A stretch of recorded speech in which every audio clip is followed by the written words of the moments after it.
It's also an offense. In this case, you don't need to be a public officer. It is a private person now that will come to you, a contractor that will come to you. I have seen the bid advertisement. I have interest in so and so contract. So therefore, director of procurement is the director of procurement here. Can you help me, influence it for me to get this contract?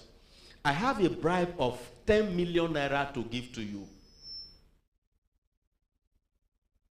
So, it is a private person that is offering to the public officer.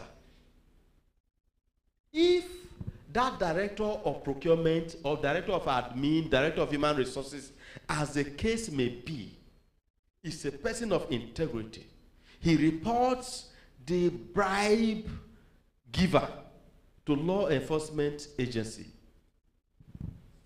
the bribe giver will be arrested, investigated, prosecuted, and potentially jailed for 7 years imprisonment.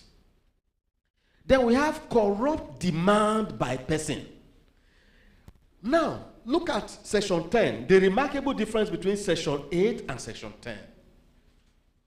Section 10, look at the operative word there. Is demand. If you break down the linguistic meaning of demand, if you analyze it carefully, you will see that there's an element of force, coercion.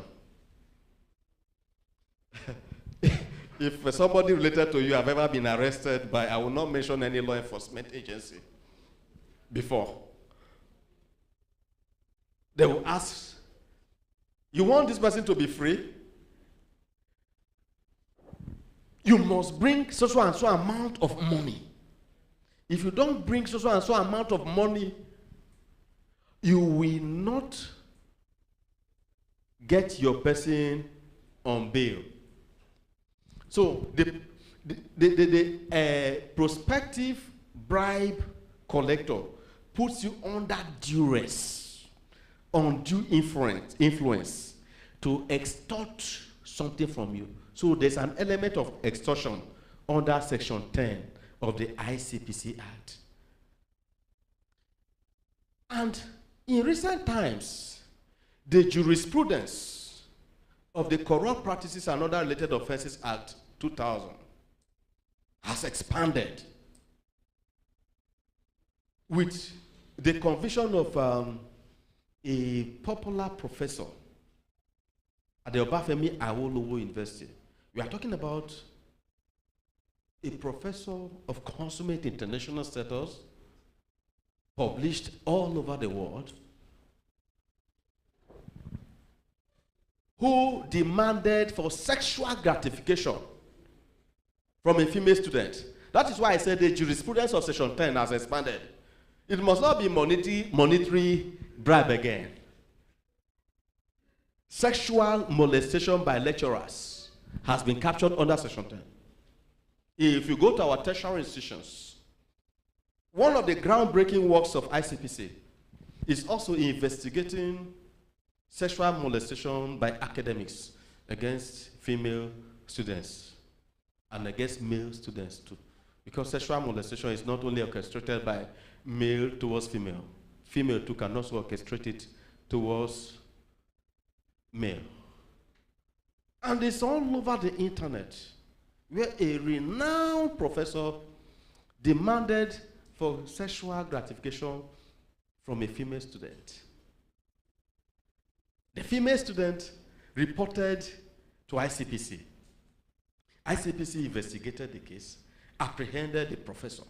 For you to be a professor in the academia, you must have reached the peak of your career. It's like you are a deputy director, you are a director in the public service. And the evidence were so clear, where somebody was demanding for sexual gratification, not one time, 5 times, to pass,